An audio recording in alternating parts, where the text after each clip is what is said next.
welcome to the show. Thanks, Rob. Great to be here. I am super excited to have you on the show today for so many reasons that I think, if it's cool with you, I have like 20 different lanes I want to go down. So I'm just going to jump right in if that's cool with you. Fire away. All right. So I think a good jumping off point would be to talk about your parents who came to Canada from Egypt. In what ways do you think you were raised differently than your friends whose parents weren't immigrants? Yeah, several. I've thought about this. I thought about this a lot growing up. So I think all of us have the generational divide with our parents, right? So everyone has the experience of their parents saying, and whatever the version is, fill in the gaps, right? I had to walk to school 20 miles in the snow, or when I was a kid, I got a nickel, you're getting $1. Everyone has that generational divide. I think when you're the son of or the daughter of immigrants, there's a massive cultural divide. And so I thought about that a lot. And I think in fairness to my parents, I probably unfairly used it against them growing up. So when I went through sort of adolescence and hit that point of, and we've all hit that spot at some point, right? Where you all of a sudden you think you're smarter than your parents, whether it's 12 or 16 or whatever the case may be.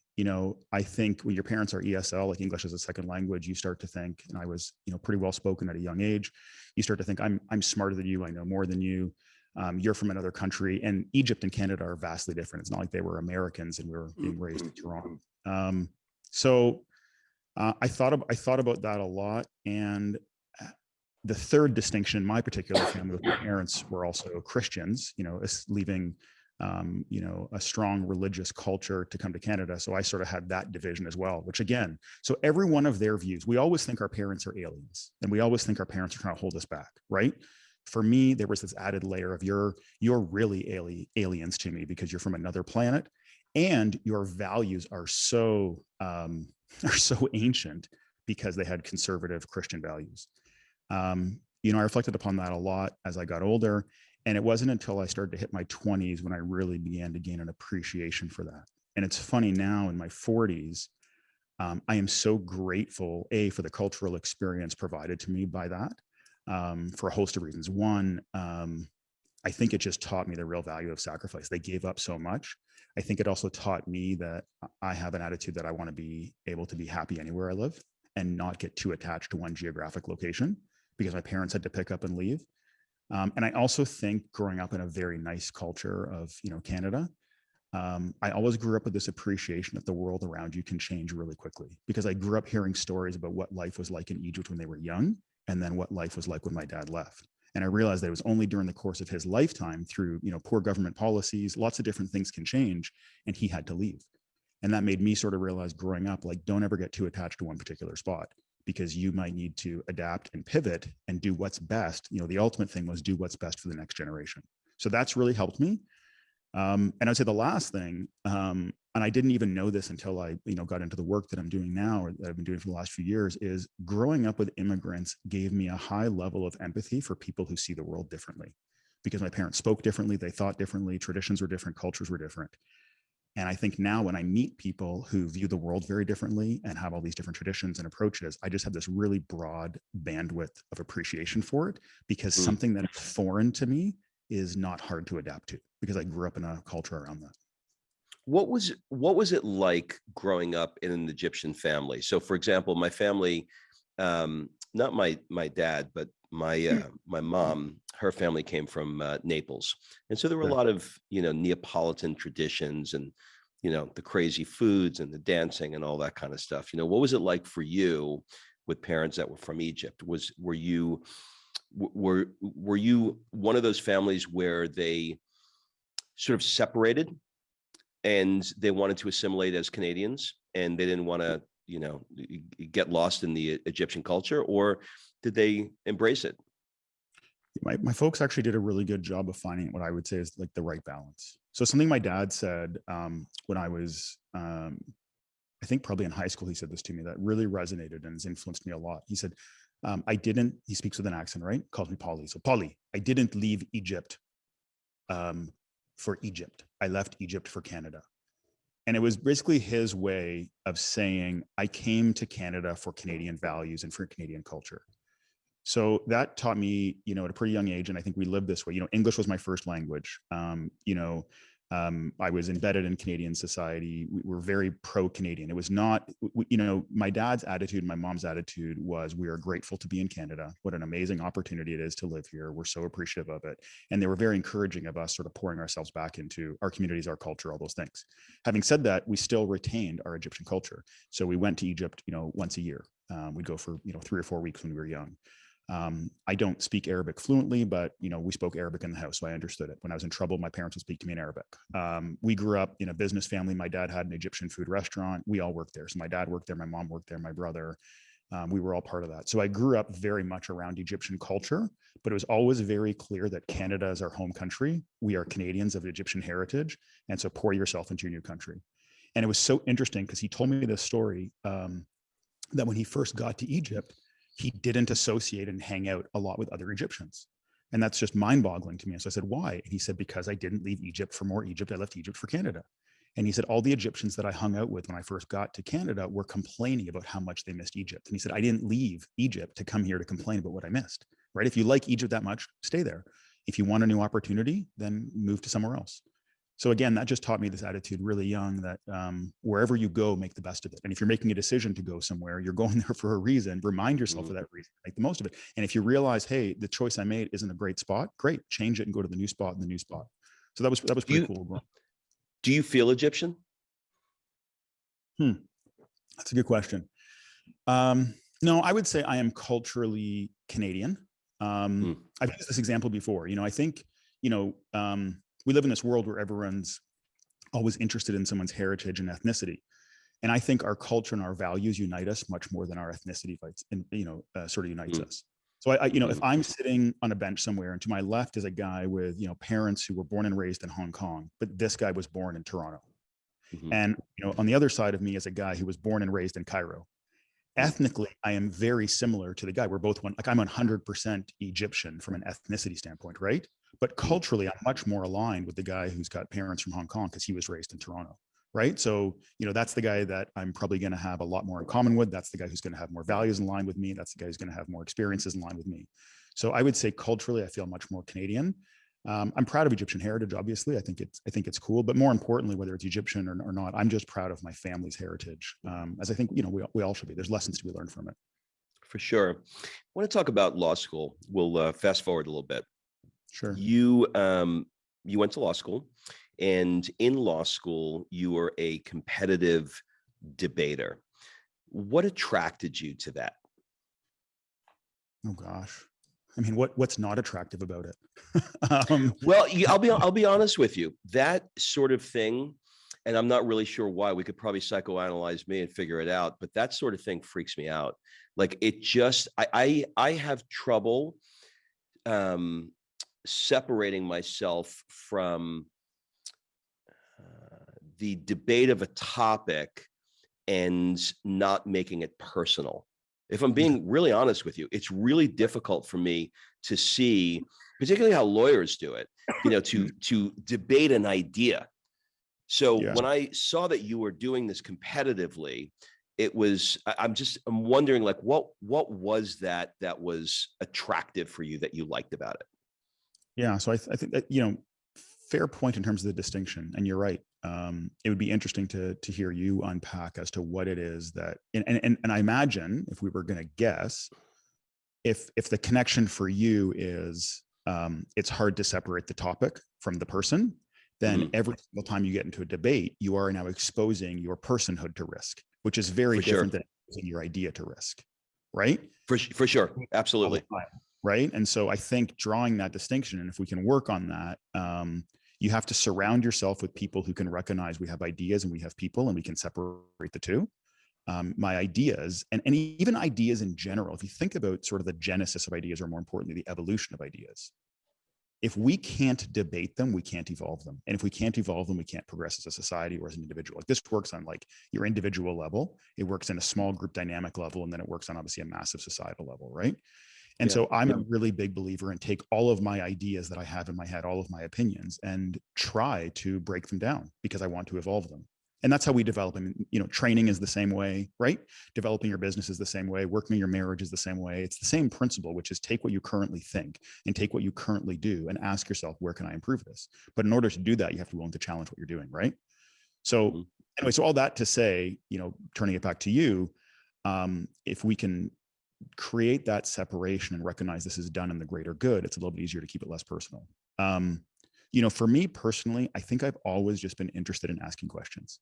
Like I've never, I grew up going to church and I was always that kid in Sunday school who wanted to read ahead and ask a question. And I've always been hyper curious about the world around me. I've just always wanted to understand everything and get to the bottom of it or get the truth out of it or figure it out.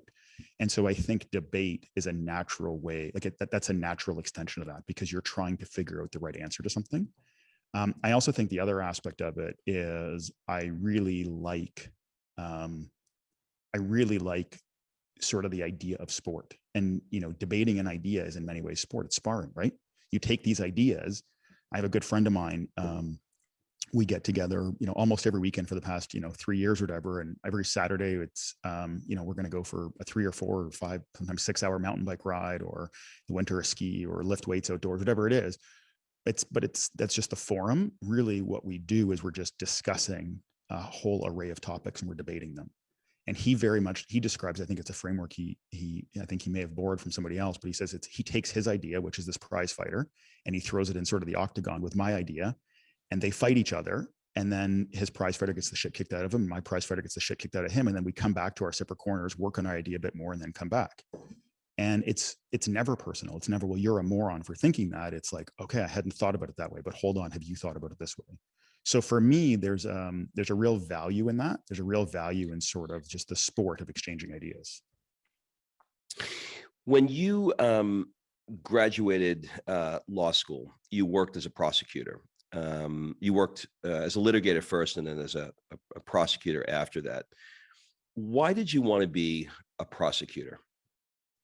Yeah. So not too far off from the reason that just outlined in terms of what attracted me to debating in general and law in general. So not taking anything away from all the lawyers who are in, civil litigation. It's a really cool profession and a necessary one.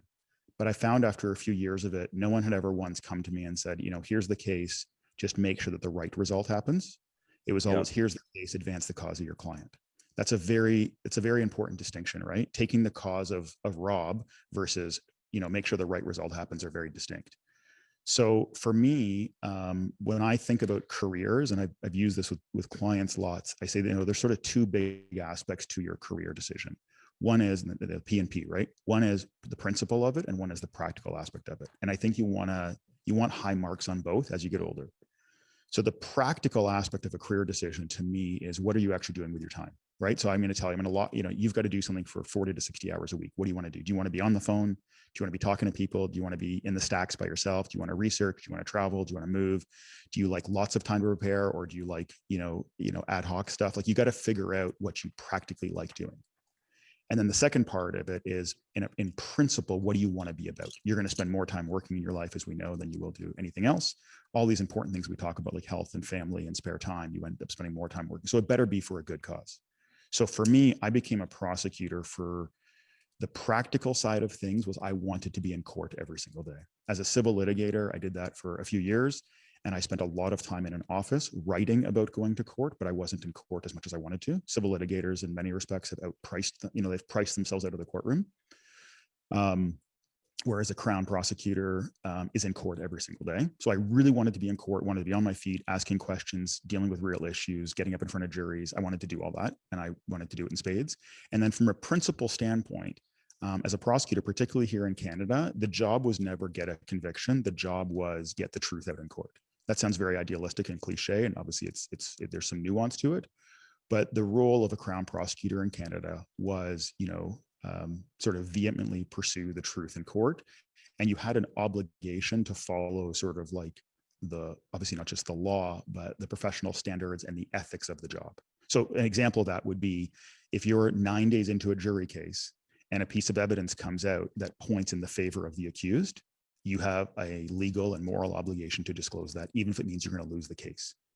So I actually liked that aspect of the job. I liked the fact that I didn't have a client saying, Paul, go argue this, or Paul, go argue that. I had a set of facts, a set of parameters, and my job was to advance the truth in court within those. That was very attractive to me from an ethical standpoint, principle standpoint too. What's the difference between a American prosecutor and a Canadian prosecutor? There's probably more than I'm aware of, but one of the big ones is there's no elections here for, so the chief prosecutor of a jurisdiction in Canada is called the Crown Attorney. In the US, it's the district attorney. The Crown Attorney is a job you apply for. It's not an election. So popularity doesn't matter with respect to your job. So suddenly when you're doing a job that you're guaranteed now as a crown, right? As opposed to only guaranteed for, until the next election, that changes obviously any one of our mandates, right? We all behave differently if we're being, the scorecard always governs our behavior, right? So I would say that's the biggest distinction. No one keeps official stats here. I've never been a prosecutor in the States. I'm not sure how much they keep stats there. And I just think the overall culture here is different. Our approaches towards sentencing are a little bit different. Our approaches towards convictions, all those things, both pros and cons of that. We don't have the death penalty here. We don't give, in the States, you talk about these people who get sentences for 334 years. It's because they stacked on, you got 12 offenses, each one's 20 years, that's 240. We don't do that here, right? So we don't have concurrent sentences in that regard. So I would just say the overall culture of it and the way the system is set up is very different. In what ways did being a prosecutor change your temperament? Shockingly, it made me much calmer. Really? Why? Yeah. Probably for two reasons. One is it gave me an outlet, and I really needed it. So my wife met me when I was still a Bay Street's, sort of the financial district of Toronto. So I was still a Bay Street lawyer, right? So I'm working at this huge firm. I'm downtown, and I was, 28, 29, 30-ish. I had spent all these years as a varsity athlete. And my wife says that literally when she met me, there was, without exception, 5 days out of the week, I complained about needing a competitive sport in my life. So I would just be like, oh, what am I going to do? Football's over. I need something new. I need something new. And I was still training like the NFL was going to call. And like, I was still just working out every day, like I had for all these years. And I still just missed that. And then she says, the day within a week of becoming a prosecutor, I stopped talking about that. And so I think what being a prosecutor gave me was this opportunity to very much, same as sport, you prepare, and you work and you try to anticipate what your opponent's going to do and what the game's going to be like. And then you go into court, you go into theater now. And now when you're in court, whether it's a 1-day trial or a 1-month trial, it's the same idea. You're waking up every single day with this mission and you're anticipating it, you're thinking about it. You sort of love that headspace. And then you walk in, and now what it comes to is now it's real time and you got to respond, right? So this witness gave an answer that was different. This judge behaved differently. This piece of evidence came out, and it was very much like sport. You're now in the moment. And it's all this preparation that you did now sort of being tested. So I think it made me calmer because I was now getting that itch was now getting scratched every single day. And suddenly I didn't feel the need to get it outside of work. So I'd go to work every day, and what my wife calls my grr, right? Like this desire to be like, I got to go. Like every man wants to fight, right? Like you want to just go and have this battle. Every man wants to get the summit, right? Yeah. So my wife calls it my grr. She's like, you got to get your grr out today. And so I would get my grr out a lot in court. And if I didn't, exercise would be where I get my grr. So that was point one. I would say point two was I literally lived in conflict all the time. So this goes back to your earlier question and sort of back to you in terms of why the aversion to debating. I think, and I do this with clients all the time, I start very often family meetings with clients where I'll pick something potentially controversial and say, let's discuss it. It's because you actually have to practice being comfortable in an uncomfortable situation. So we know that from sport, right? You talk to like an endurance athlete, what makes an endurance athlete great isn't just their physiology. And my wife's like this. I've got friends like that. They can literally sit, you hold the hurt locker, right? They can sit in the hurt locker longer. They can get to their threshold or just below it. And it's really uncomfortable, and they can stay there for 3 hours. They've practiced being comfortable, uncomfortable. And I think we actually need to work on the same things socially. And so as a prosecutor, I just sat in discomfort all the time socially. You'd walk into court and you'd have, whether it be a criminal who hates you or their lawyer who hates you or a witness who's upset at you or a judge. And you have to sit there and say, I'm prepared to deal with this social discomfort in order to do what I think is the right thing to do. And that, I think, when you get used to that, then conflict outside of it doesn't bother you. Because I've sat there in court having people yell at me and threaten to kill me, and I just have to stay very calm and stay focused. And in fact, you learn over time that the calmer you stay, the more that someone gets aggressive, the more effective it is. Right? You can't take the bait. You have to stay calmer. So I would say that was something that really helped, and that was that's one of the reasons being a prosecutor helped me to sort of be a calmer human. Yeah, you were certainly inoculated for the kind of work that you're doing now in a lot of ways, which we're going to get into in a second. Around 2014, your dad asked you if you would help grow the family business, the stone quarry business. And so now you were sort of, in a place where you got to be a prosecutor and you've got to help dad out. What was that time in your life like? It was rough. It was challenging, actually. Yeah, and you've very kindly put it euphemistically. It was not this sort of kumbaya moment of father turns to son and says, "Please come help me." It was much more disruptive than that. My dad is a really amazing human. And I quite candidly describe him as the world's best father. I really couldn't have asked for more from him as a dad. But hands down, might be the world's worst business partner. I mean, he's not a guy people would willingly want to go into business with. And the reason for that, by the way, in a very simple way is, and I talk about this all the time with work, very often your greatest strength is your greatest weakness, right? Your greatest asset is often your greatest liability. And so for self-starters, people like my dad and people like, your audience, if you're the classic entrepreneur, male or female, who just wake up in the morning, they live in reality distortion, right? Like the world is going to turn out the way they want this world to go. Those people are amazing. And they literally, when you say no to them, they don't hear no. They hear ask again. They hear you're going to make it yes. This is their MO, right? And so my dad is that to a T. Literally this story, I always say the story because it describes it best. When he arrived in Canada, he's 26, he's got, $300 to his name. He's just traveled by boat across the Atlantic, and he arrives on the eastern shores of Canada on December 14th, 64, tons and tons of snow around, and a guy who'd literally grown up sort of on the Mediterranean. And his first thought wasn't, what the hell have I done? Like, why did I leave, the warm climate of Egypt for the cold climate of Canada? His first thought was, wow, look at all that snow and ice. I wonder if I can get it on a boat, ship it back to Egypt and sell it. Right. So he's the kind of guy who, no matter what he sees, he always views it as a great opportunity. The downside of that is those people don't plan for rainy days, because in their mind, it's never going to rain on them. Things won't ever go. Right? And succession is all about planning for the time when you're not available. And so this is the long-winded way of saying, when I went to go into the quarry, it wasn't because my dad invited me in. It was because my family and I had a discussion and said, Dad does not have a plan. His succession plan is, I'm going to work until the day I die, and then you guys can sort it out. And I remember being on a bike ride with my brother, and he and I talking about it. I talked to my sister about it. I talked to my mom about it, my wife, and all of us sort of agreed we should probably, we didn't care about the financial aspect of it, but we cared a lot about the family disruption aspect of it. I didn't like this idea of not having a plan in place. And I think I recognized that my dad wasn't going to come up with one on his own, because that's not his wheelhouse and it's not how he's wired. So that was sort of my transition into it. So I went to him and said, hey, I think that I should probably come and help you sort of plan for the next stage.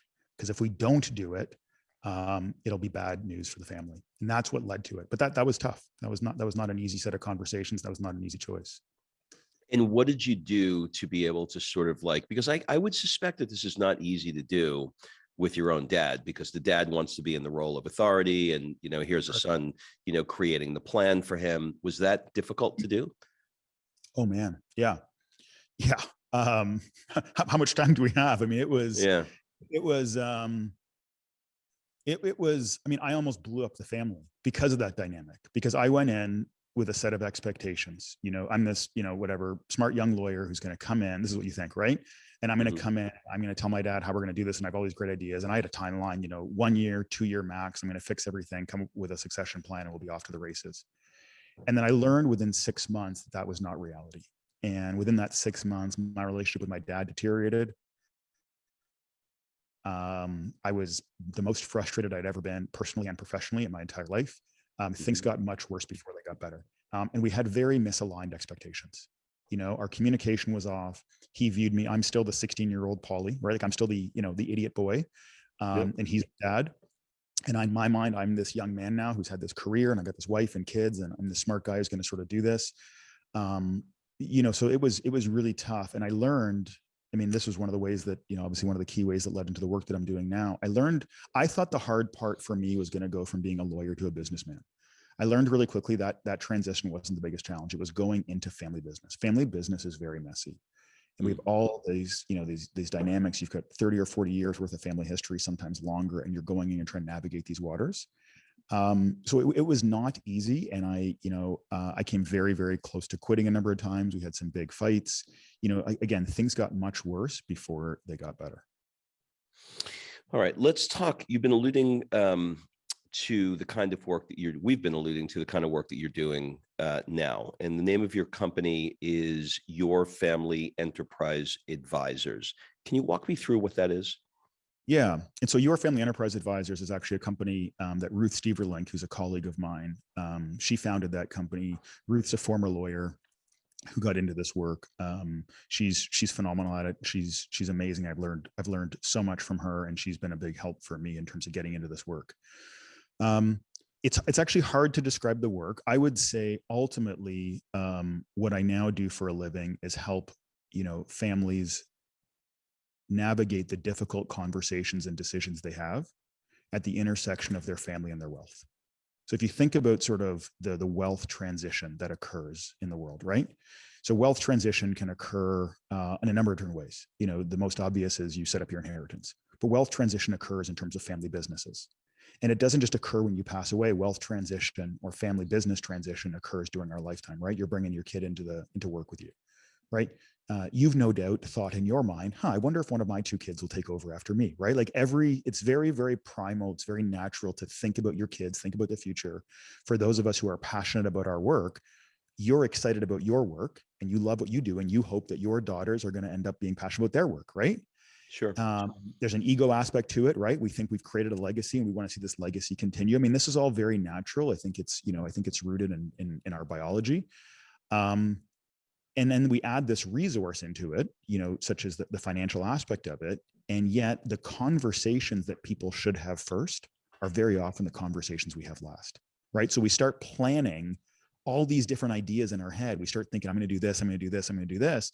And we actually haven't had the difficult conversations with people to understand where everybody else is at.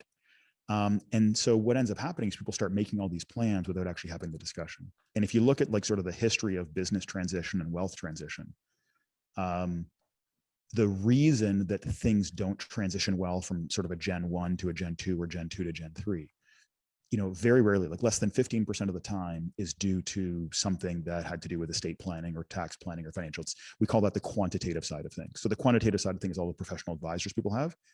The vast majority of the time that things get screwed up in any form of business transition is due to the qualitative side of things. It's the relational aspect of it. And so the work that I do, and again, I came by it honestly because I learned, firsthand with the difficulties in my own family. The work that I do is I now actually help quarterback that process. So, I've got this background in law, background in psychology, background in business, but I sort of wear all those hats, but none of those hats. I don't come in and do any of the technical work. I don't come in and tell people what to do. What I help people do is actually help navigate that decision, because you need someone who can help sit at the center, sit at the hub with all these different spokes, and help navigate those really difficult decisions and difficult conversations. Well, without sharing, obviously anything personal, can you give me an example of maybe some recent type conversations that you've had? Because I want to make sure that I'm tracking with what it is that you're doing exactly. Like, what are the conversations like that you're quarterbacking? Yeah, no problem. So obviously I'll keep everything anonymous. But this would be a recent one. Actually, this would be a few years old. So you'll appreciate this because the family it was a good example of sort of communication. A family heard me speak one time and at a business event, and asked me to come and help them with their family. So I interviewed them and learned a little bit. It was, dad starts the business, runs it. Now dad's a bit older. Dad has two kids working in the business. Kids get along well. And dad has to pick dad's successor. So dad makes this decision and picks sort of kid one as the successor. Now, nobody disagreed with the decision. No one disagreed that, the kid who was picked, who's an adult, by the way, now, right? I say kid, but a child, like sort of the next gen. But the problem was there was this massive ripple effect from that decision. And that ripple effect manifested in business disruption and significant family disruption. And so they just knew there was a challenge. They didn't know what it was. And so they met with me, and they just knew they needed help, but they didn't really know what it was. And so when the family interviewed me, I got shortlisted. I ended up sitting in their living room, and the dad turns to me and says, "Okay, we've shortlisted you. You're on this list of 2 people or whatever. If we hire you, how long will this take?" And I knew what the right answer was to get hired. The right answer was, in 3 months on the Paul Attia program, you'll have a 6-pack abs, and your floors will be shinier, and your family's going to, you'll be singing in the hills of Switzerland. Like I knew that was the answer they wanted to hear to get hired, but I knew it wasn't the truth, right? And so instead I said, well, before I answer your question, you have to answer a question. I said, what is this? He said, what? I said, you said, how long will this take? I said, define this. He's like, okay. So he gave his version of this. And I said, stop there for a minute, Dad. And I went around the room and I said, do you agree with Dad's version of this? And, to a T, everyone shook their head. No one agreed with Dad's version of this.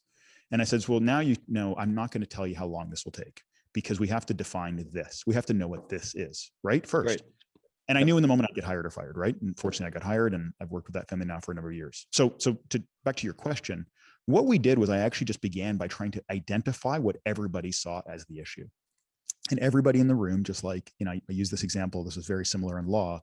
If you're prosecuting a case that occurred at a baseball game, 10 different people will view the same game in 10 different ways.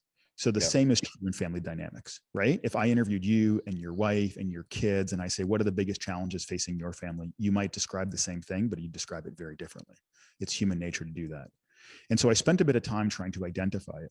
And ultimately, in that particular case, what it came down to is one of these core principles of our business, which is, at the end of the day, what matters most in a family dynamic and in a family business is the process over the content.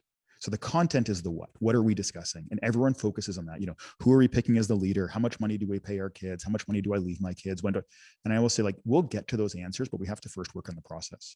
And the process is, can we have a forum in which we can have what I call, sort of the big 3 things? You want to have discussions that are honest, cohesive, and productive. So I always try to, because if we're dishonest, we hurt ourselves down the road. Right. And so, when you get married to somebody, if you don't want kids and they do, you have to be honest. Because if you're dishonest just to get someone to marry you, when the time comes to make a decision about starting a family, it's going to have been a Pyrrhic victory. Right. You have to be cohesive, though, because if we're too honest without thinking about being cohesive, then we blow things up. And then we also have to be productive. So all that to say, in that particular family, we actually had to go and have the difficult conversation about the decision that Dad had made 3 years earlier to pick one kid over the other. Because that decision had been done. And in fairness, no one had bad intentions, but that decision had been done in a quite suboptimal fashion, meaning Dad did it in a classic entrepreneurial fashion, shoot from the hip, go with my gut instinct, right? And what ended up happening was the kid who wasn't picked wasn't upset with the outcome, but was very hurt by the process, right? Because the process, it didn't include a number of people. There was no transparency around it. No one understood why, right? And you can't fault anyone in the system for it. These are natural human things. So it took a while to sort of unpack that and figure that out. And then it's like, now that we have that, and we've committed to making sure that going forward, we're going to have more of an inclusive discussion. We're going to, sort of talk about these things. Now it's like, what are the challenges we're facing today and that we anticipate to face tomorrow, and go forward with that? So are these families mostly high net worth individual families, or is it just any family that you work with? No, I would say most of them are high net worth families. Yeah. Okay. And most of them are in the situation of either having an operating business still. So like a lot of ultra wealthy families, they've got an operating business or several, and then they have a lot of wealth that sits outside in other areas, or they're families who have now sold the operating business, right? The sort of the mothership that built the enterprise or built the wealth.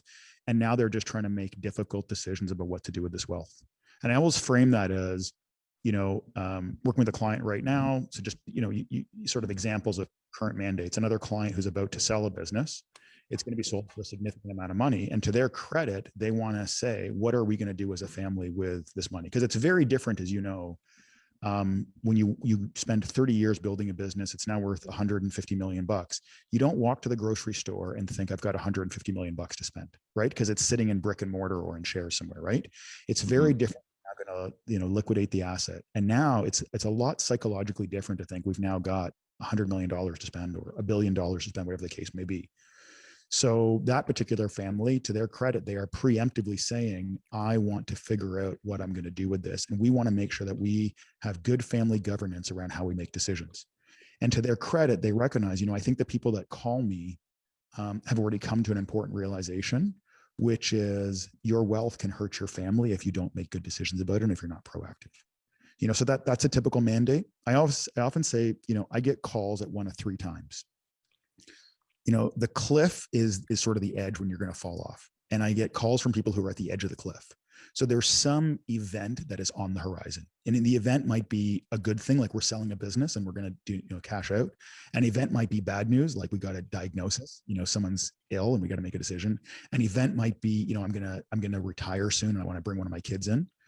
The second time I get a call is someone who's 10 years back from the cliff. So they know that an event's coming and they think, I'm 64 now. I've got this huge enterprise. I've got, businesses all over North America. I don't know what to do about it. I've just had my shoulder to the plow for 40 years working and I got to make a decision. I'm going to call Paul to help figure out the family dynamic side of things. And then the third type of phone call I get is someone who's gone over the edge of the cliff.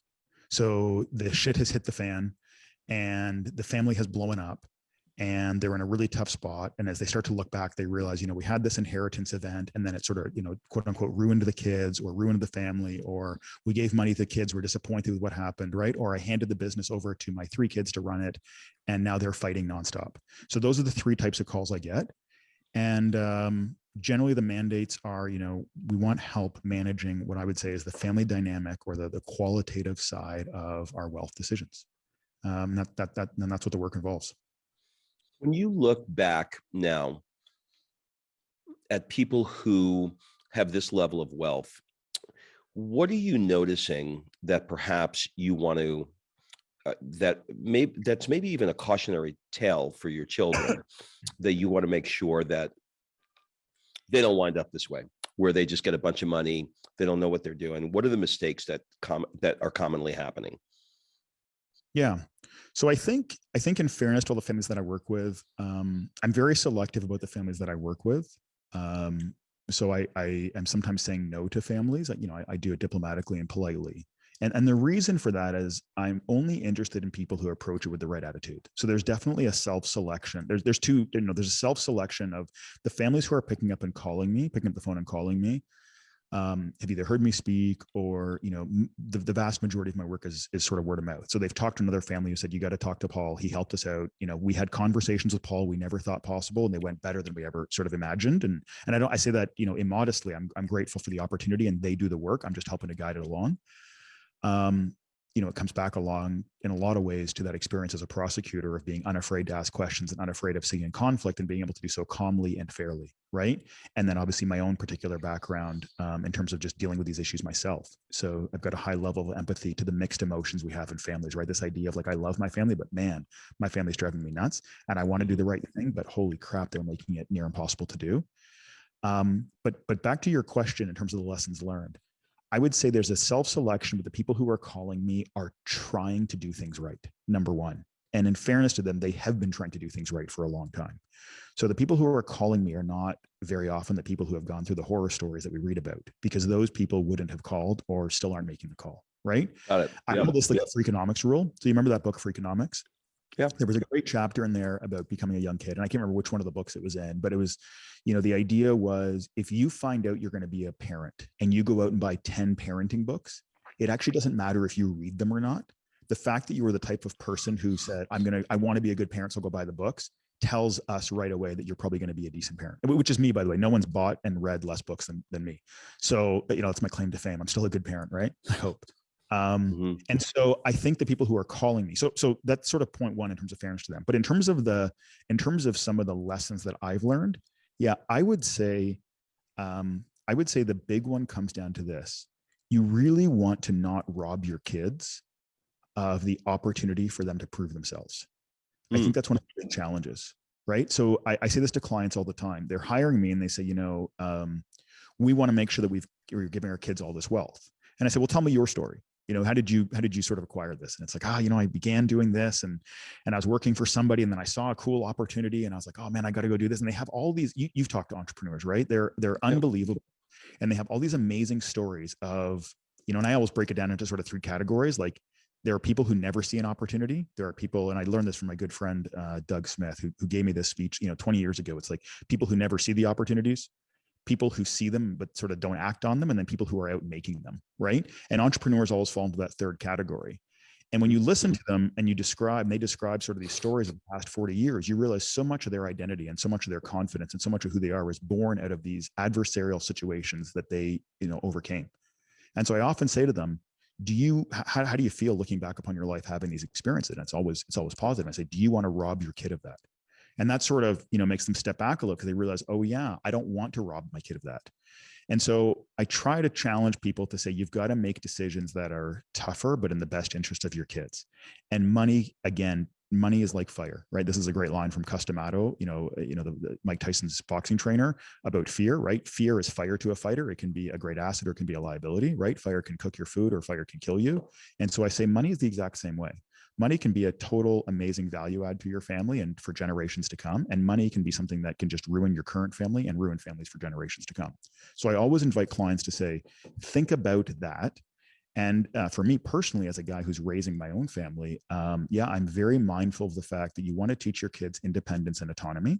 You want to give them the right amount of support, but not so much support that they don't develop their own independence.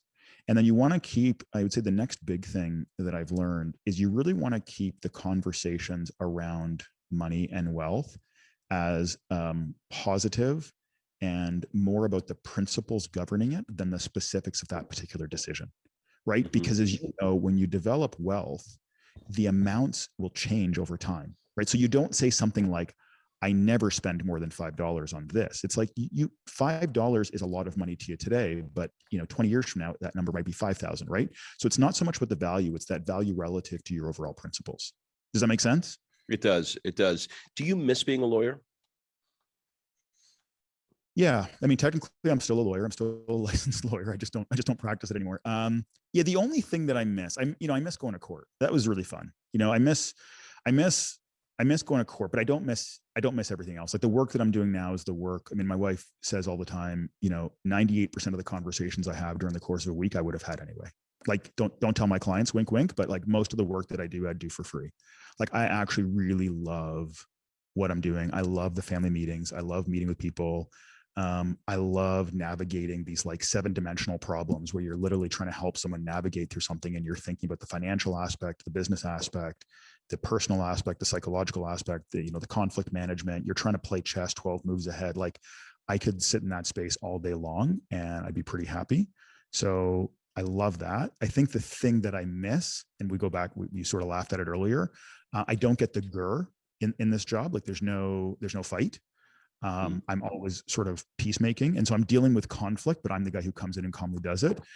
So I check those boxes off now in other ways where, sports continue to be a great outlet for me. But that's the thing I miss about practicing law is just the ability to walk into court and sort of have a field day cross-examining somebody. No, I get it. I get it. What's your thoughts on the television show Succession? Oh man, I get asked that every week. Almost someone asks me about that, and my answer is always, I've not watched it. What? Yeah, I've deliberately chosen to not watch it. Yeah, and I'm holding off for a while. Ask me in a year. Maybe I'll make. I think I know it's very toxic. I know the characters are pretty unlikable. I spend so much of my headspace in that zone anyway. I'm not sure the value that it would add. I get it. I've heard it's entertaining as heck. But yeah, so by design, I have not watched it. So no literally everything that you're describing, I'm literally walking through all the episodes that I've watched. That's why everybody asks you about it. But I get it. Makes sense to me. I want to talk about, and there's just on that point, there's a reason for that. So one of the things that I liked about being a trial lawyer was, and this is a good framework, I think, for folks in business and just in life in general. So in strength, this is sort of a key principle of strength training, which is, exercises that have a strong carryover, right? So if you do a squat that has a strong carryover as opposed to a leg extension, which is more specific to that particular movement. So I like to think about that concept in life. what activities am I doing with my time that has strong carryover? So when I was a trial lawyer, I used to, I love this. Everything I did in life was valuable as a trial lawyer because I knew that it would have strong carryover into some situation. So literally getting on a bus, going into a coffee shop, whatever it is that you're doing, raising your kids, all these things that we sort of just do every day was going to teach me, if I'm paying attention and looking for it, would teach me a lesson that would help me in court one day.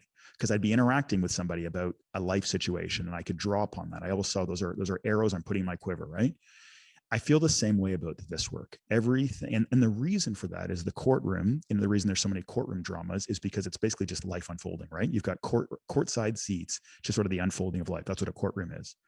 And family business and family dynamics as it relates to wealth is the exact same thing. Everybody comes from a family. And so whether you're arguing about, who's going to take over after dad, or how much am I leaving in my will, or how do I have this conversation with my kid to say, I want to leave you money, but you're married to so-and-so, and I don't really trust so-and-so. So how do I approach my 35-year-old kid to say, I'd like to have you sign up a marriage contract now before I put you in my will, right? That's a tough conversation to have, but everyone can relate to these situations, whether you have, that financial situation or not. We can all relate to it. Are you at a point now where you can walk into a room and go like, oh, I know what the problem is here. The problem is that kid. The problem is that woman, this thing. And I have to get them to be able to see this, but I'm pretty clear on what's going on. So by design, no.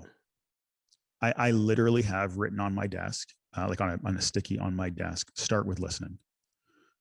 Because I literally, it's just a huge principle of mine to always walk into a situation with a clean slate and always begin with curiosity. And I don't even let myself be called a consultant. People are like, oh, you're a consultant. I'm like, no, because a consultant, I'm not trying to insult consultants, but the traditional consulting model is, Rob comes in, we do our discovery. And then what we do is we give you an amazing PowerPoint presentation or a binder, and we tell you as my client calls it, the 10 commandments. Here's the things you need to do. I, by design, do not do that. And the reason I don't do that is when it comes to family dynamics, they're way too nuanced, way too sticky, way too messy. You cannot just give someone a binder on how to live their life. Humans don't operate that way. Humans operate where you roll up your sleeves, you get beside someone in the trenches of life, and you help them along the way. And you try your best to give people guiding principles, help reveal some truth, and then nudge them along the way as they deal with these situations. And always trying to get, a big part of the work that I do is I'm not the hero of that story. In the consulting model, I'm the hero, right? I'm the guy who comes in and tells everyone about themselves and tells them what to do. I don't take that model by design. I take a very different approach, which is I'm in there to ask tough questions, to help get the truth out, to help take this very, very complex situation and distill it to a couple of key principles, put the pieces on the board and say, here are some ways that you can help go forward, but they're only going to work if you buy into it. So you guys tell me your solutions and I'll help you get there. So it's very, very different than walking in and telling people, here's what it is. So again, by design, I don't go in thinking, I don't go in with preconceived notions. I go in with a high level of confidence in my process and my ability to ask questions and get answers out of people. And I go in there with a high level of confidence in the experience that I have and all the different examples that I bring to the table and all the different tools that I bring to the table. And I often say, I used that example earlier about arrows in the quiver. I often think, I've got 100 arrows in the quiver. I'm only going to need 3 of them. I just don't know which 3 it's going to be. Right. So I walk into the room thinking I'm going to have a clean slate and just try to read things, figure it out. And then, okay, I need this arrow for this person. I need this arrow for this person. Okay, for this family meeting, here's the approach of the technique will work here. And I think that clean slate approach, A, hopefully makes me better at, the work that I do. And B, keeps it interesting. You walk in every day and every day is this new situation to learn and unpack. Do you ever get frustrated that somebody's not listening to you and you're not able to make your point?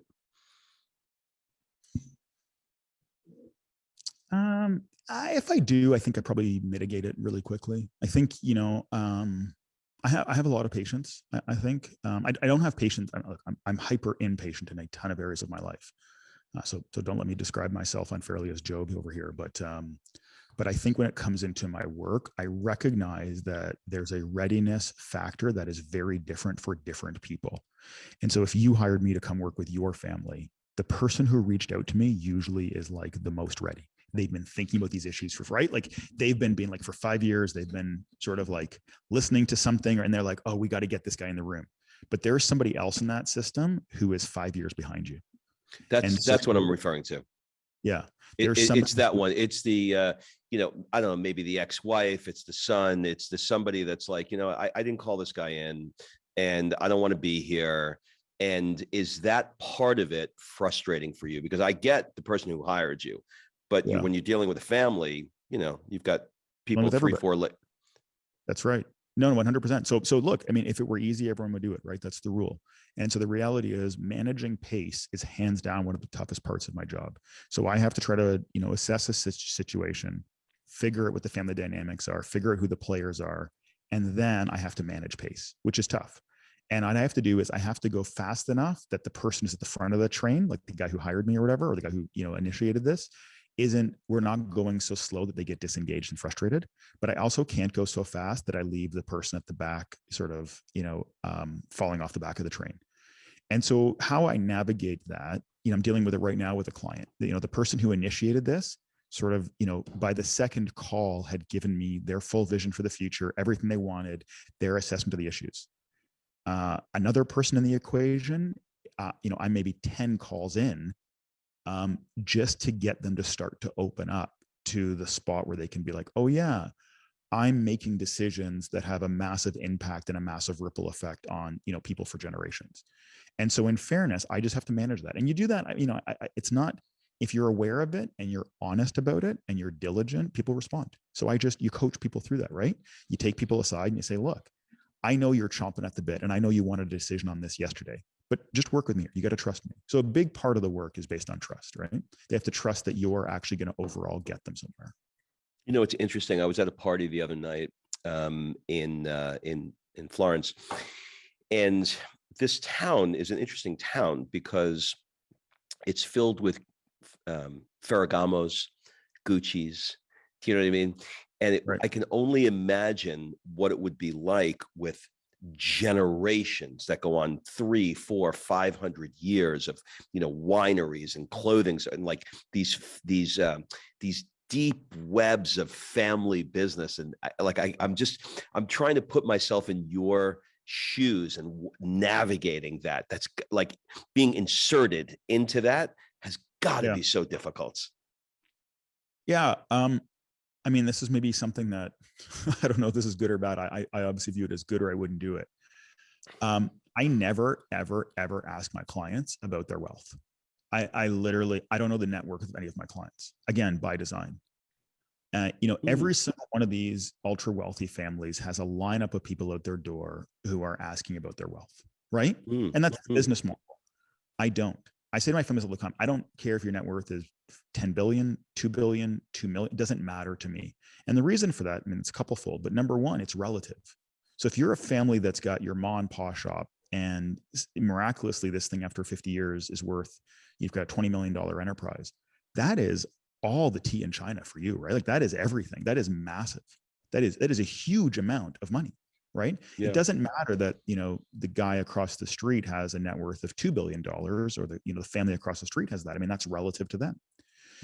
And so I say, look, I'm interested in the family dynamics. I'm interested in helping you guys figure out what you want to do and navigate these difficult conversations. Take the conversations that you need to have. And every one of us has that list, right? We all have the conversations we know we need to have. And very often the conversation we know we need to have is the one we have last, right? I always say that I want to work with families who want to deal with that and want to dive into that space and are looking for, the help to do that. And so the only time I ask about money is when it comes to making like a really important decision that will have some ramifications. So for example, I'll say to clients, I don't need to know anything about your net worth. The only time I will care about it is when it comes to you giving money to your kids or setting aside money for your kids, because the conversation is very different if you're leaving your kid $10,000 versus $10 million, right? Sure. And so I need, if we're having a conversation about, hey, I want to disclose to my kid what's in the trust. They don't even know that the trust exists. Our kids don't even know that we're worth a ton of money. We've lived a relatively modest life. Can you help us navigate that conversation? Absolutely. Sure. And I don't care about the money until it comes to the time when we're actually going to disclose it to the kid. Now I need to know. Right. And same thing when it comes to, if I get into the details on what's our insurance policy, do I properly cover it? Have we, talked enough about making sure there's enough money set aside for 4 generations? Like that's the only time I actually care about the money. The rest of the time I'm there to really understand the people and help them get to where they want to go. All right, let's switch gears a little bit now. I want to go into, as we sort of wrap here, I want to talk a little bit more about you personally. Um, your You've discussed work-life balance in the past, and work-life balance is not so easy for anybody. But when I think about your situation where you went from being 30 years old married to 35 years old married with 4 children, how did you navigate all of the challenges of work-life balance, of being a super dad, a husband, a son, a brother, a sister, a friend? All of those things are not easy. Can you sort of like, taking care of your sister, you know what I mean? Yeah. How could you, walk me through how you use principles, I think you've said, to mitigate some of those downsides? Yeah. Yeah, the journey was a fast one. It was actually on my 30th birthday. I was not even married. I was dating, I was dating my now wife, but I wasn't even married. And by the time I was 35, I was married with 4 kids. And then, as you know, a couple of years later, we added what we call our victory lap baby. So now we've got 5 kids. And we're stopping at 5. We've now got a German Shepherd, which has now scratched the itch for the 6. So there you go. So that's it. The kids all wanted another sibling, and we said no. We got them a dog. So yeah, I mean, I think you sort of you segued there. I spent a lot of time thinking about it, and I spent a lot of time asking myself, what do I want this thing to look like down the road? And then just tried to look for some key governing principles. And then a big part of it was having to adapt what my particular standards were and adjust them to my new surroundings. So one of the frameworks that I use with clients all the time, and I wish I could take credit for this, I learned it from my father-in-law. He said, life is much more sailboat than motorboat. And so I always think about this sailboat metaphor. When you're sailing, you have to actually perpetually watch the wind and the waves, and then you have to adjust accordingly, right? So I think that's just a really good framework for life. And so for me, on the workout front, I was used to being a varsity athlete who, went to the gym every day for a couple of hours. That was my life. And then suddenly, as a father of 4, who's working as a criminal prosecutor and trying to do a couple other things in my spare time, I realized I don't have that time anymore. And I was really, really keen on this big picture, which was I'm never going to take my foot off the gas. So I just think that was rule number 1. I saw all these people ahead of me who, and we've all seen this, right? It's the dad who used to play hockey 3 times a week and, go to the gym twice a week. And then he gets a couple of kids and he sort of says, well, I'll just take tonight off and I'm busy. And then, 10 years have passed and this guy's not active anymore. He's not doing anything anymore. And he's wondering what the hell happened to the past 10 years. And I just made a decision really early on. I will not take my foot off the gas. And look, that decision, it was easy for me to make because it was natural, but the consequences of that were significant. I've had to have a lot of conversations with my wife about it, because it sounds like it's selfish, and in many respects it is. But for me, it was, I know myself, and I know that if I don't get to pursue the things I've always pursued, I'm just not gonna be the same guy. Like I told my wife, like the guy that you married won't be the guy that you're married to if I can't exercise consistently, if I can't passionately pursue work. So, during those years as a prosecutor, I could have very easily said, give me a lighter load at work, give me easy. I just was like, nope, pedal to the metal. So what you have to do then is set up systems in place to be able to do it. So gym in the basement was number 1, just put a gym in the house. Obviously this is, going back 12 years, this was obviously pre-COVID. But it was like gym in the house. I put pull-up bars in my office at work. I found ways to figure out exercise into my day, no matter what. So if I was running to work, or if I was going to work, I'd run to work. I'd find a park and I'd go sprint hills. I bought a weight vest. I bought dumbbells. Like whatever it was. I bought a chariot to pull my kids around. I started getting up early. I wasn't a morning guy growing up. I became a morning guy. You have to figure that out. And then what you have to do is, I asked myself a lot. I mean, you're kind to say super dad, I'm far from it. But one thing I've tried to do is make sure that I have my priorities straight. So really early on into fatherhood, I started journaling and asking myself, what kind of dad and husband do I want to be? And I literally just wrote it out. And I told myself, like, this is how I want to be described as a husband. And this is how I want to be described as a father. And then I asked myself, what are my life goals as it relates to this? So, for me, I call it the big 3 F's, right? So family, fitness, and finance. And I just sat down and I just said, what are my sort of 1-year goals, my 5-year goals, and then my lifetime goals? And so for fatherhood, I sat down and I was like, what do I want as a dad? And I was like, I want to be a positive influence on my children. I want to set a good example. I want to be patient. I want to be wise. There's all these, I'm going to cry when I think about it, but you try to sit down and just ask yourselves, like, who am I going to be as a dad? And then I asked myself, what do I want? And I realized that what I wanted more than anything, and what I still want more than anything, is to make sure that I have an ongoing relationship with my children for their whole lives, right? I want a really healthy, and I realized that that doesn't start when your daughter is 15. When your daughter is 15 and she's, dating the guy you don't want her to date, you don't then say, hey, I'm your dad, I'm going to come into your life and talk to you. It's like, no. So I just started taking my daughters out for, dad and daughter dates when, before they could talk. We're going for a hike, we're going to get a coffee, whatever the case may be, just to establish that. Then when I had sons, same thing there. So I was just like, I've got to make sure that I'm pouring into these relationships now. What people don't realize when they think about raising a family is it's very front loaded.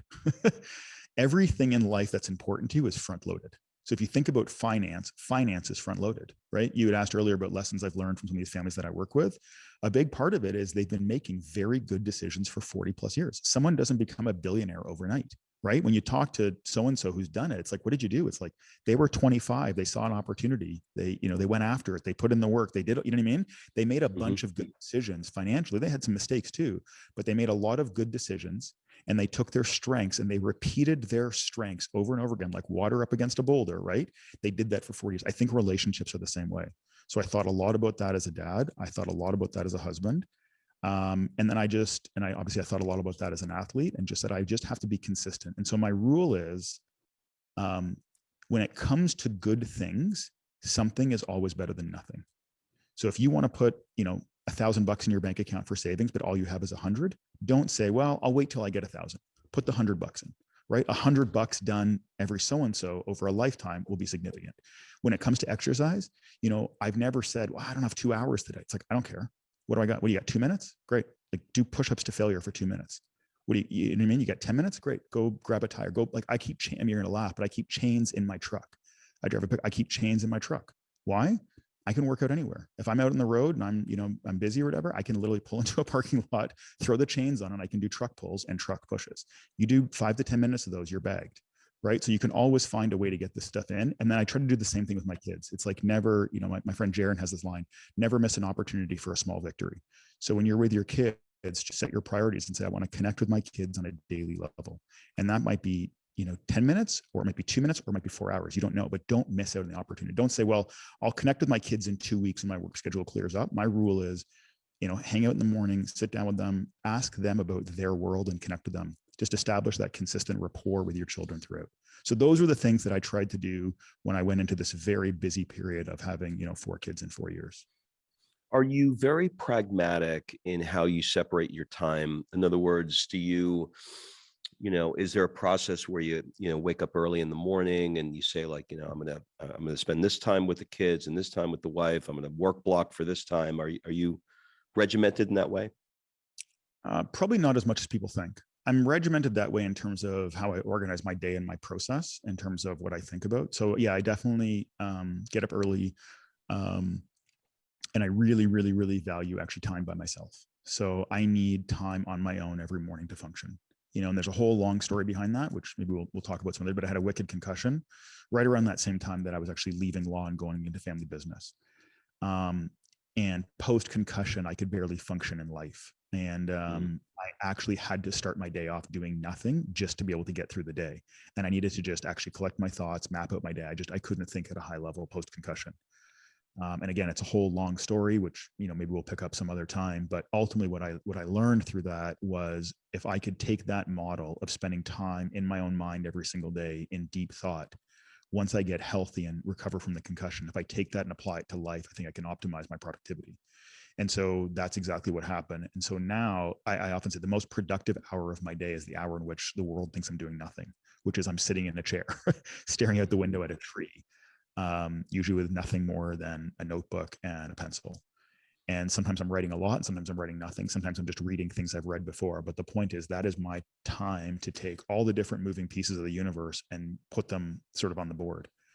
And so that's something that I probably do 5 to 6 days out of the week. And sometimes it's an hour and sometimes it's 10 minutes, but I don't miss it. I really need that. Go ahead. Does that process look like you sitting in your office, door closed, looking out the window with a notebook and journaling, meditating? or what's that look like more granularly? Yeah, it's all of the above. So I definitely have a meditation component to it. And that's evolved over the years. So, I use Sam Harris's Waking Up app a lot, but very often, no offense to Sam. I don't want to hear Sam's voice first thing in the morning. I want to hear something else. So sometimes it's just sitting there with nothing in the background. And sometimes it's just relaxing music there.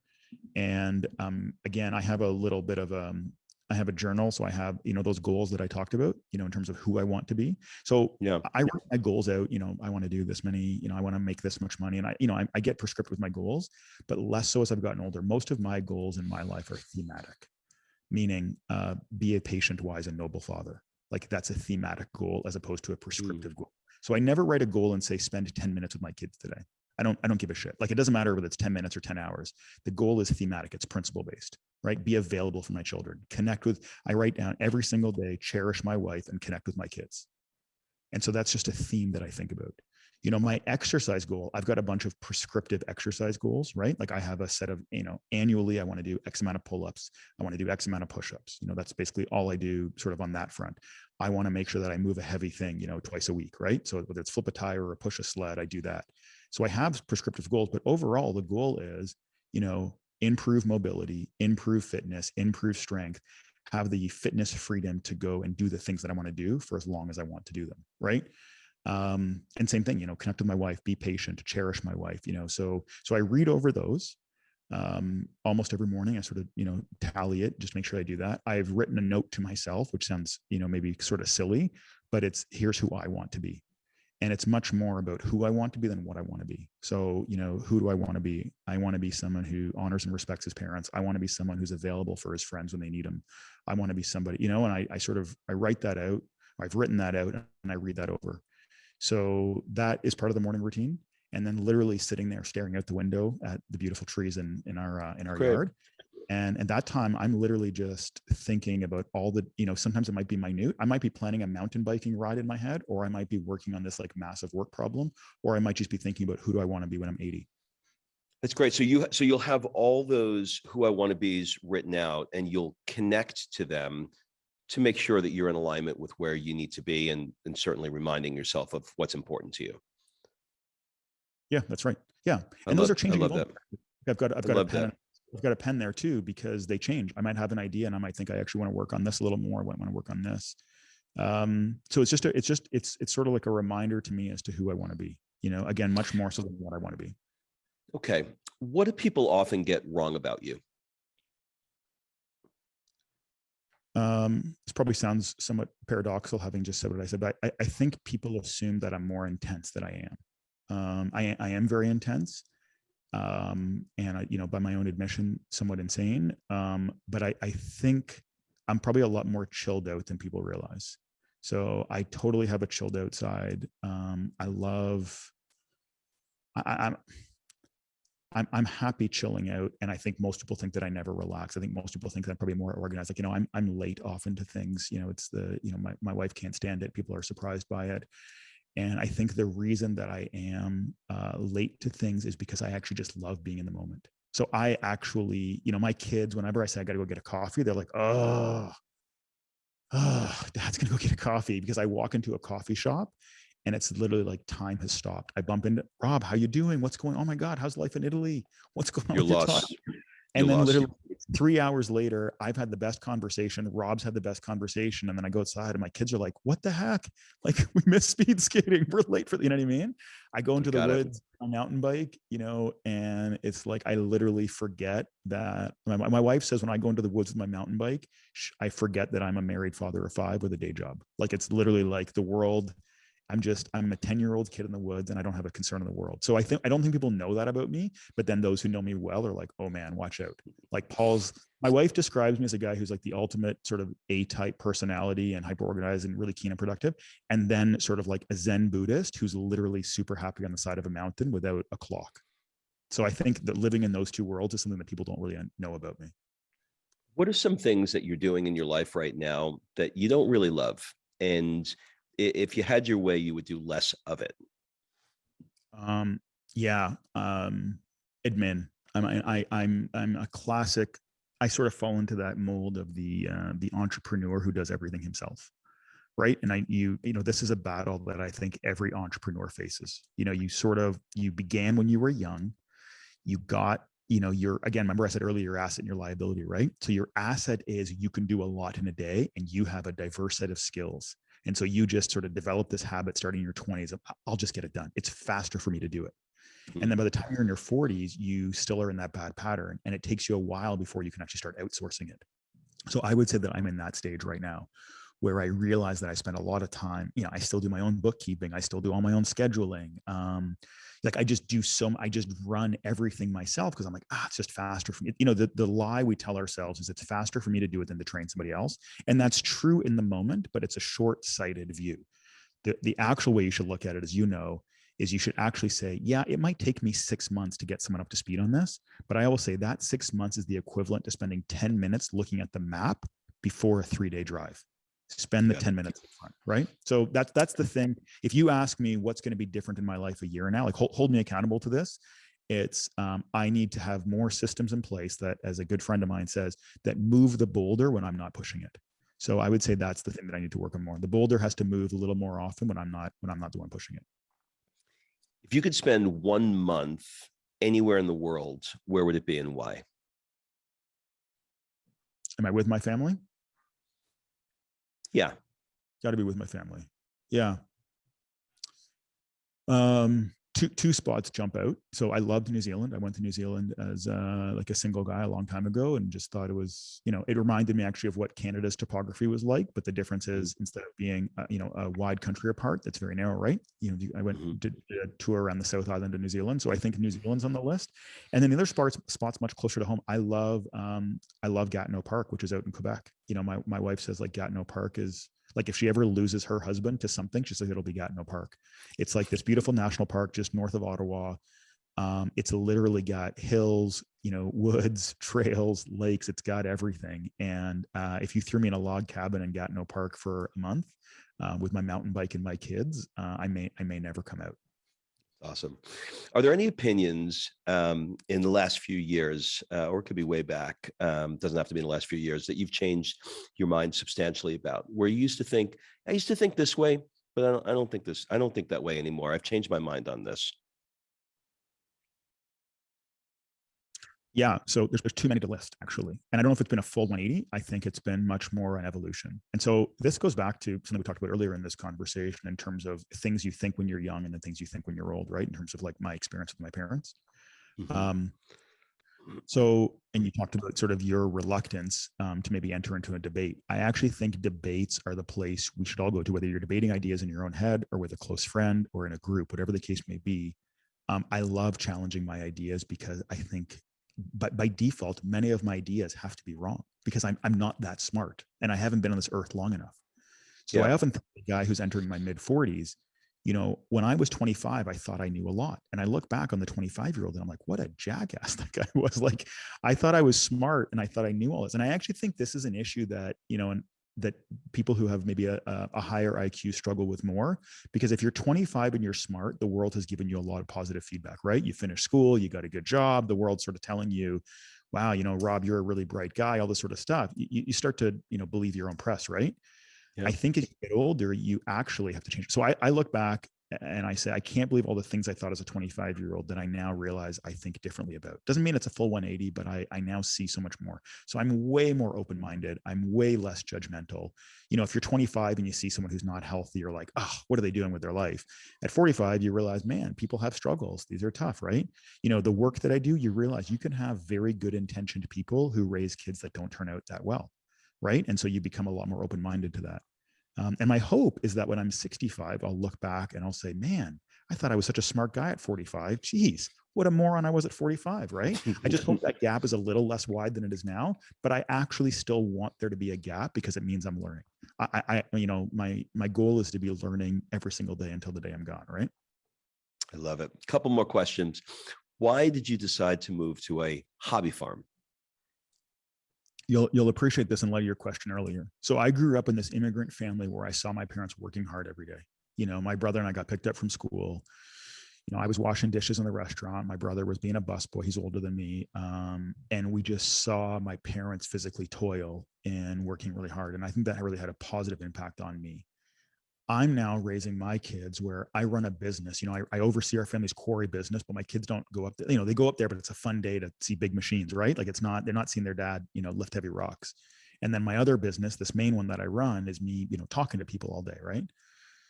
And I really think, and I have found this in my work, that kids who have a connection to manual labor actually grow up with a high appreciation for the value of a dollar. And so I was very deliberate in saying, I want to go to a hobby farm because my kids will grow up around nature. So I think, for a whole host of reasons, being in nature, whether you buy a hobby farm or just make sure to get out into the woods with your kids, is wildly valuable. Learned that lesson again, another conversation, but from the concussion, really understood how much better my brain did in nature than it did, sort of in the downtown city core of a place, right? Noise, sounds, light, the whole Sure. 9 yards, right? So nature is just, to me, it's where we belong in so many respects, right? Not that I don't enjoy the avails of modern society, but from the kid standpoint, raising my family, I wanted them to be around nature and have access to nature. My kids have this running joke that dad's always saying, if you want to watch something, don't watch TV, go watch nature, you'll learn more. And I really wanted them to be around an atmosphere where there's work to be done. And there is, my son said it, one of my sons said it really, really well a couple months after we moved to the hobby farm. We were out fixing something. I don't know anything about hobby farming. I've tried cattle. We had some horses. I got chickens. I'm a terrible, terrible farmer. But I'm going to keep learning it. And I was out with one of my sons as we were fixing and solving a problem. He said, Dad, at a farm, there's always work to be done and there's always a problem to solve. And I was like, boom, he got it. And so I just think that's a great framework for life. And so that's why we made the move that we did. I love it. What is the Game 7 challenge? Oh, this is a fun project we started a couple of years ago, me and a few friends. So it was basically, it's a way to improve your habits. So if you think about it, this is a great time of year to have this discussion. Everyone's going to roll into, in a couple of days, and 8 days, everyone's going to roll into the New Year's, and people, simply by a changeover in the Gregorian calendar, people are now going to miraculously think that the 10 things they haven't done for 10 years, they're going to do all of them, right? So people always end up a New Year's, set 10 different goals. I know you talked about this recently with, I think, Katie Milkman, right? People go ahead and they set these goals. And then the failure rate is whether it's 80% or 90%, everyone's done by January 15th, give or take. And so, and I'm no different, I wake up every single, year and I think about this. And then a couple of years ago, it dawned on me, you look at the snowball effect, bad patterns snowball, good patterns snowball. But the more important thing is it's your confidence level and your ability to actually make a change in your life that, in my mind, determines how much change you'll continue to make. So if the narrative in your mind is every time I try to change something, I fail, over time, you'll just stop trying to change something, right? If the narrative in your mind is every time I try to change something, I can do it, maybe I'll try a little more. So the Game 7 challenge was this recognition of this. And I basically started off the year a couple of years ago by saying, I'm no longer going to set this massive list of stuff I want to do. I'm going to pick one thing.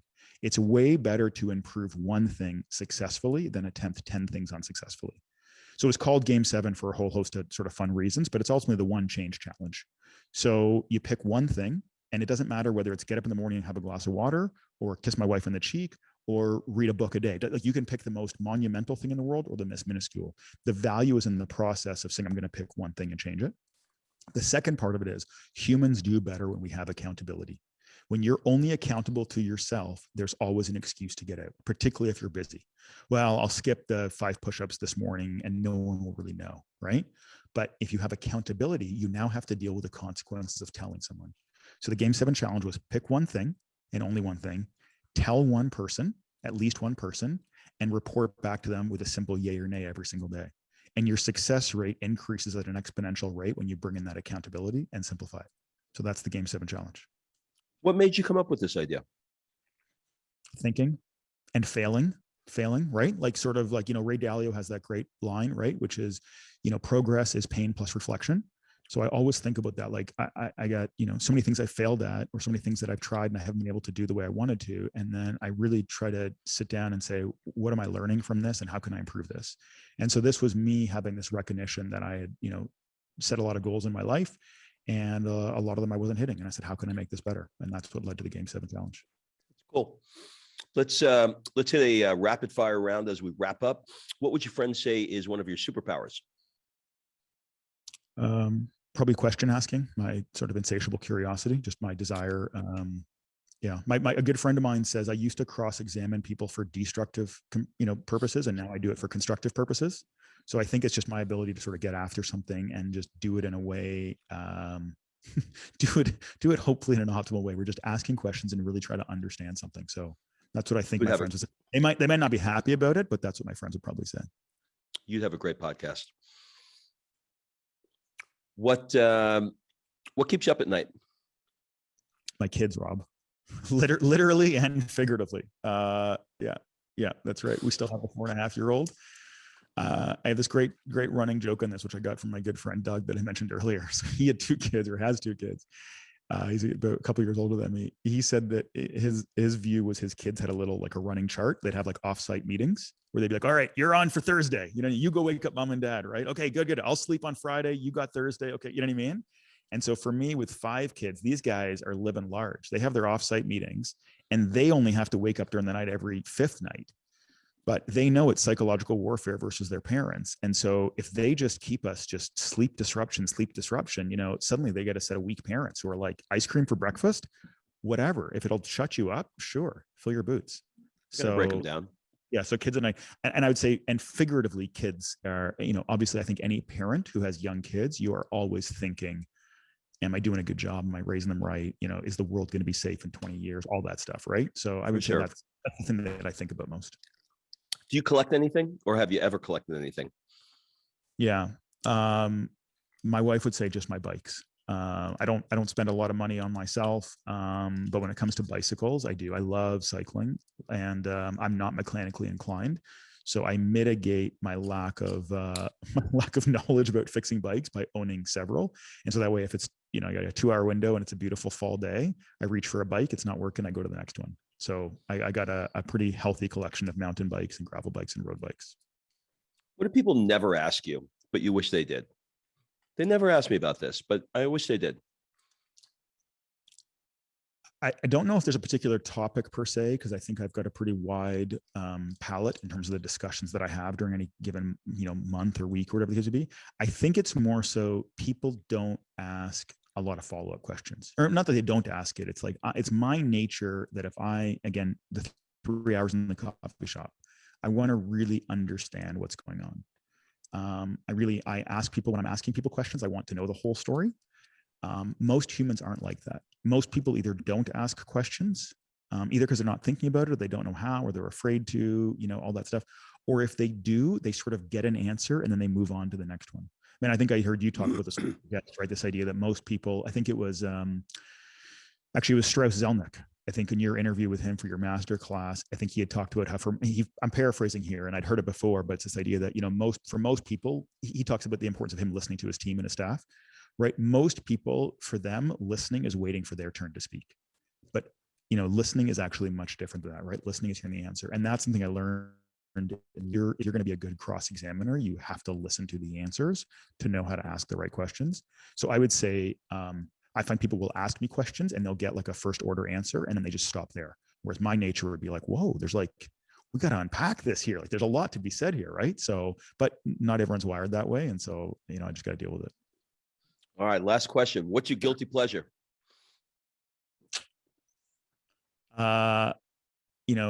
Alone in the woods for sure. Just being out with my mountain bike for sort of hours on end and just forgetting that I have any cares or concerns. And then I'm a big food guy. I love eating. I can take down a lot of calories in one sitting. As I get older, I've realized I'm not 21 anymore, so I can't. But I like a good meal. I generally, for the most part, I like good food. My weakness is probably a good serving of some salty chips. Like you put a bowl of Ruffles potato chips in front of me, particularly if I've been outside for the day, and just like if you reach your hand into the bowl when I'm reaching for it, I will knock your hand out of the way. So I'd say that's the weak spot. And if you're thinking of Christmas gift throbs, just send over some potato chips my way. I'll bow them down, no problem. Dude, this was awesome. Do you have any final words, suggestions, or an ask for people that are listening? No, I think it's, I appreciate you having me on. I think it's great. I think you do. I've listened to a number of your podcasts. I think you do a great job asking questions. And, if people have follow-up questions, I don't do social media. I'm not out there. If people want to reach me, if they have any questions about, anything we've talked about today, I'll give you my email address and you can post that in a link. People can email me. I'm old school. I still have a landline. I got a landline, a cell phone, and an email address.